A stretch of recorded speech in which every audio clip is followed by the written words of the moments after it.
Hello दोस्तों, नमस्कार। आज का हमारा टॉपिक है श्वसन तंत्र। क्या है? श्वसन तंत्र। श्वसन तंत्र से संबंधित जो भी टीजीटी, पीजीटी, फिजिकल एजुकेशन या गृह विज्ञान या होम साइंस में संबंधित जो भी प्रश्न इसमें आते हैं वो सारे मैंने इसमें रखे हैं। ठीक है। श्वसन तंत्र से जो भी प्रश्न बनेंगे आपके फिजिकल एजुकेशन में या फिर गृह विज्ञान में, वो सारे क्वेश्चन हैं। ठीक है। हमारी वीडियो शुरू करने से पहले आप हमारी वीडियो को लाइक कर दें, शेयर कर दें और हमारी वीडियो आपको हमेशा मिलती रहे, इसके लिए हमारे चैनल को सब्सक्राइब कर लें और बेल आइकन की घंटी दबा दें ताकि आने वाली सारी वीडियो आपको मिल सकें। ठीक है। आइए वीडियो शुरू करते हैं। देखिए, इसमें कुछ भाग होते हैं। श्वसन तंत्र के भाग कितने होते हैं? अब देखिए, श्वसन तंत्र में भाग कितने होते हैं। श्वसन तंत्र में के भाग देखिए। देखो, पहला क्या है? नासाहार होगा, फिर ग्रास नली होगी, नासाग्रसनी होगी, फिर कंठ होगा, फिर वायु नली होगी, फिर श्वास नली होगी, फिर फेफड़ा होगी और फिर डायफ्राम होता है इसके नीचे। ठीक है। अब ये देखिए, पहले श्वास हम लेंगे तो कहाँ में श्वास जाएगी? वो जाएगी आपकी नासाद्वार में। नासाद्वार के बाद सांस कहाँ जाएगी? नासाग्रसनी में। नासाग्रसनी के बाद सांस जाएगी कंठ में। कंठ के बाद जाएगी वायु नलियों में और वायु नली के बाद जाएगी आपकी श्वसनी में और श्वसनी के बाद जाएगी हमारे फेफड़े में वायु। ठीक है। अगले देखिए, अगले देखिए, हमने इसका एक मतलब चित्र बना के रखा है। इसमें देखिए सारी चीज़ें हैं, डिटेल से समझाएंगे हम आपको। ठीक है। इसमें देखिए, सबसे पहला जो यहाँ पर ये है आपका कंठ। क्या है? ये कंठ है और यहाँ तक जो होती है, ये यहाँ से यहाँ तक ये आपकी होती है वायु नली। ठीक है। ये है आपकी क्या है? वायु नली है। और वायु नली की जो लंबाई होती है वो कितनी होती है? 12 सेंटीमीटर। कितनी होती है? करीब 12 सेंटीमीटर लंबाई होती है। ठीक है। अब वायु नली के बाद जो आता है स्थान, वो आता है, ये देखिए, ये जो दोनों है, दोनों साइड जो निकली हुई हैं, इसका नाम है श्वसनी। क्या? श्वास नली कहते हैं इसे क्या कहते हैं? श्वास नली। ठीक है।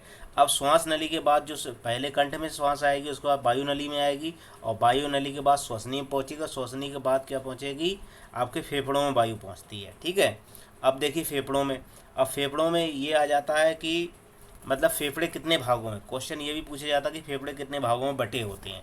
तो कब ये देखिए 2 भागों में है। क्या है? कितने? 5 भागों में। टोटल 5 भागों में बटे हुए होते हैं फेफड़े, लेकिन फेफड़े होते कितने? 2। ठीक है। अब जैसे देखिए, ये कौन सा है? बायां फेफड़ा है और ये आपका दायां फेफड़ा है। तो ये पूछा जाएगा कि दायां फेफड़ा कितने भागों में बटा होता है या फिर बायां फेफड़ा कितने भागों में बटा होता है। तो दाएं की बात आ जाए तो दायां फेफड़ा हमेशा 2 भागों में बटा होता है और बायां फेफड़ा हमारा कितने? वो 3 भागों में बटा होता है दायां फेफड़ा, और बायां फेफड़ा होता है 2 भागों में। ठीक है। ये 2 भागों में होता है, ये 3 भागों में डिवाइडेशन होता है इसका। ठीक है।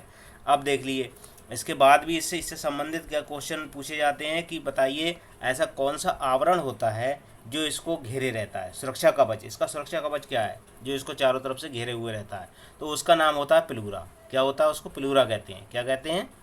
पिलूरा कहते हैं। जो इसको चारों तरफ से आवरण जो होता है घिरा हुआ इसके चारों तरफ, उस आवरण को पिलूरा कहते हैं। ठीक है। और पिलूरा क्या है? पिलूरा में भी क्या है? परत होती है। पिलूरा में क्या है? 2 परतें होती हैं। कैसी होती हैं?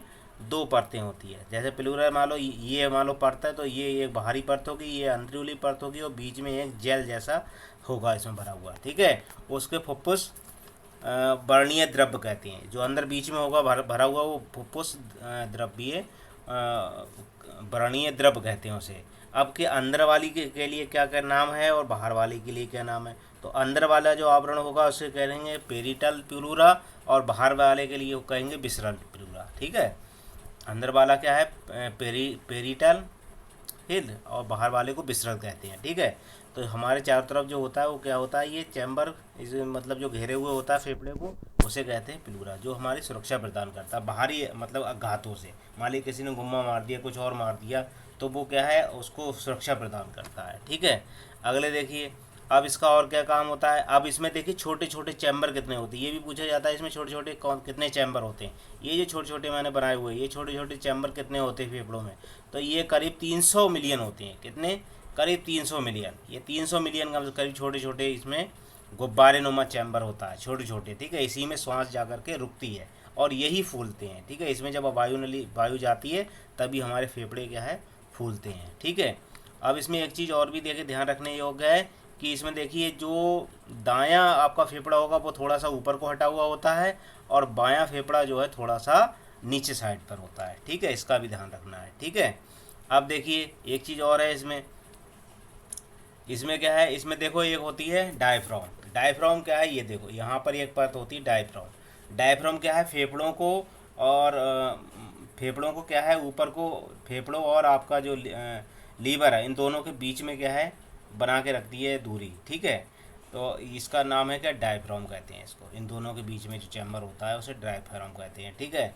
अब देखिए हमारी श्वास नली, वायु नली जो है वो चिपकती क्यों नहीं, क्योंकि वायु नली हमारी जो होती है वो कैसी होती है, एक ट्यूब की तरह होती है।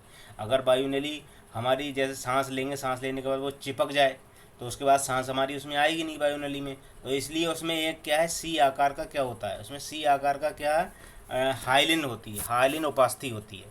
क्या होती है, हाइलिन उपास्थि सी आकार की। ये देखिए हमारे जो गले में क्या होता है, हाइलिन सी आकार की, क्या है, सी आकार के या छल्ले की तरह, इस तरह से हमारी उसमें क्या है, हमारे गले में जो नली होती है वायु नली, उसमें क्या है, इस तरह से हाइलिन नाम की क्या होती है, हाइलिन नाम की क्या होती है, उपास्थि होती है, ठीक है। अस्थि मतलब अस्थि तो नहीं कह सकते, उपास्थि हल्के हल्के रिंग जैसे होते हैं जो हमारी वायु नली को चिपकने नहीं देते, जिससे हमारी सांस आसानी से अंदर आ सकती है, ठीक है।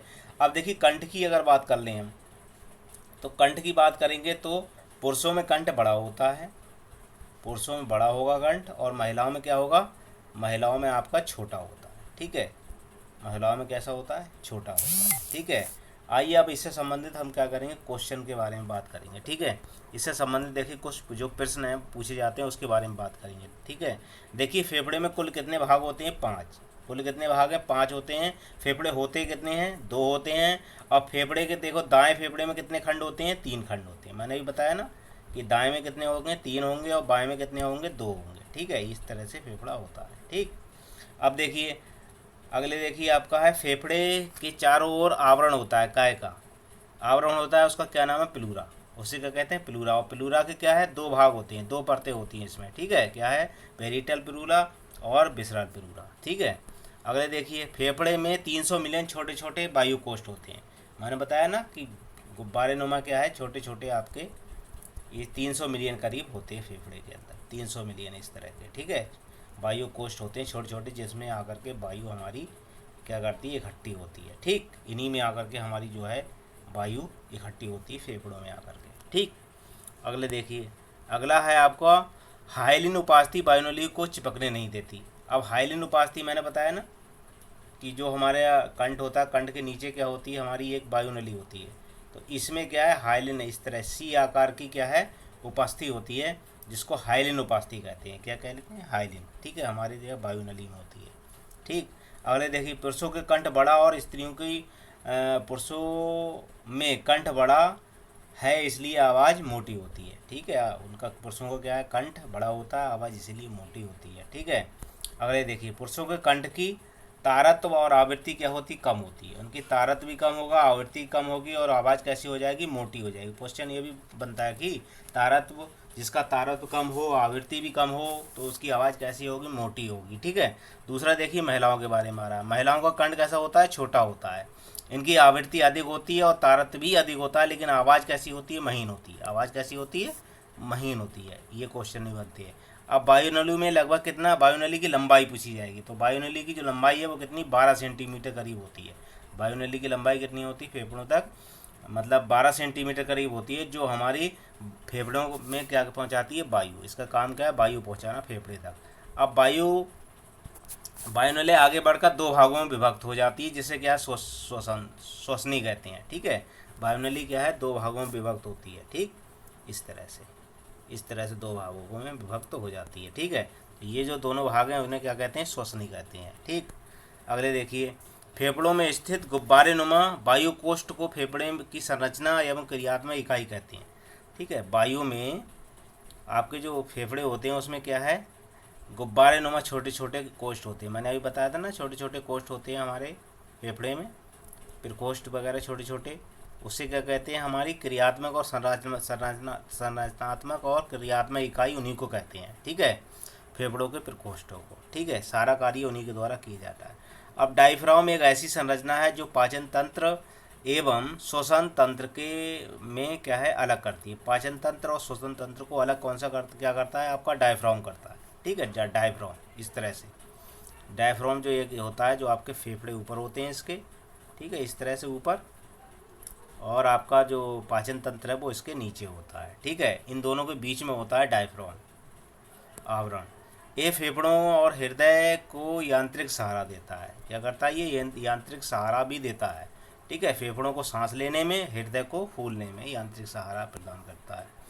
आप श्वास लेते समय डायफ्राम समतल हो जाता है। जब हम सांस लेंगे तो डायफ्राम कैसा हो जाएगा? समतल हो जाएगा। और जब हम सांस छोड़ेंगे तो डायफ्राम किस तरह का हो जाएगा? इस तरह से हो जाता है। ठीक है, आयतन बढ़ जाता है इसका। अब देखिए, सांस लेते समय डायफ्राम समतल हो जाता है, फेफड़ों का आयतन क्या हो जाता है? बढ़ जाता है। और फेफड़ों का दाब कैसा हो जाता है? कम हो जाता है। श्वास छोड़ते समय डायफ्राम कैसा हो जाता है? गुब्बारे नुमा हो जाता है। और फेफड़े का आयतन कैसा? कम हो जाता है। फेफड़ों का दाब कैसा है? बढ़ जाता है। फेफड़ों का जो दाब है वो बढ़ जाता है। ठीक है, ये जो था फेफड़ों से संबंधित जितने भी प्रश्न थे वो मैंने आपको करा दिए हैं। मेरी वीडियो आपको अच्छी लगी हो तो लाइक करें, मेरे चैनल को सब्सक्राइब कर लें ताकि आने वाली वीडियो मेरी आपको मिलती रहे।